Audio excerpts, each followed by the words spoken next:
आखिर कैसे मालूम पड़ा कि कई सालों पहले धरती पर डायनासोर का राज हुआ करता था। आज से लगभग 6 करोड़ साल पहले हमारे प्लेनेट पे ऐसे जानवर राज करते थे जिनको आज हम डायनासोर के नाम से पहचानते हैं। इन डायनासोर ने हमारी दुनिया पर 100 या 1000 सालों तक नहीं बल्कि ये पूरे 18 करोड़ सालों तक इस दुनिया पर राज करते रहे। एक एस्टिमेट के मुताबिक जब जुरासिक पीरियड अपने पीक पर था तो अर्थ पर 400 बिलियन से भी ज्यादा डायनासोर हुआ करते थे, यानी 40,000 करोड़ से भी ज्यादा।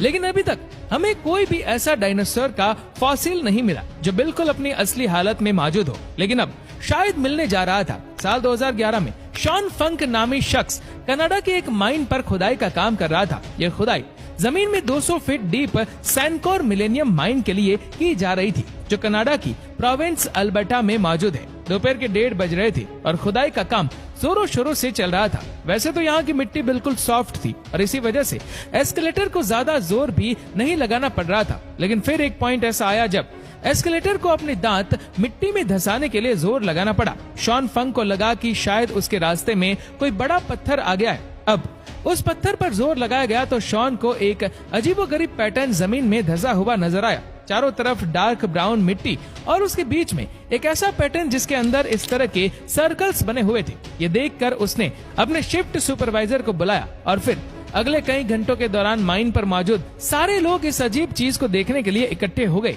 लेकिन फिर हकीकत से तो पर्दा तब उठा जब रॉयल टेरल म्यूजियम से ताल्लुक रखने वाले डॉक्टर डोनाल्ड हेंडरसन ने सीन में एंट्री मारी। डॉक्टर डोनाल्ड, जिनको प्री हिस्टोरिक फॉसिल्स का काफी ज्यादा एक्सपीरियंस है, वह देखते ही समझ गए कि ये कुछ और नहीं बल्कि ये किसी ऐसे जानवर का फॉसिल्स है जिसका आज से पहले किसी को भी अंदाजा नहीं था। लेकिन मिलने वाला ये फॉसिल भी प्लेसियोसाउरस का ही था या किसी और जानवर का, और सबसे बढ़कर ये कि आखिर वह दिखता कैसा था। ये सब जानने के लिए जरूरी था कि पहले इसको सही सलामत जमीन से बाहर निकाला जाए।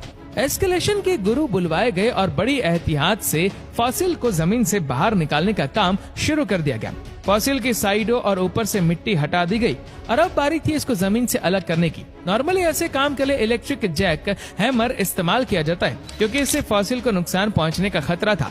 इसी वजह से एक्सपर्ट्स ने हाइड्रोवेकिंग टेक्नोलॉजी का इस्तेमाल करने का फैसला किया।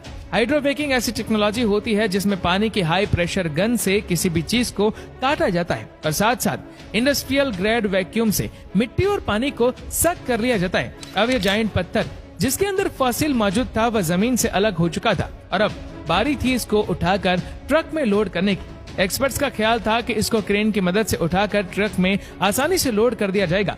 लेकिन जैसे ही क्रेन ने फॉसिल को ऊपर उठाने के लिए जोर लगाया तो वो एक ही झटके में 2 हिस्सों में बट गया।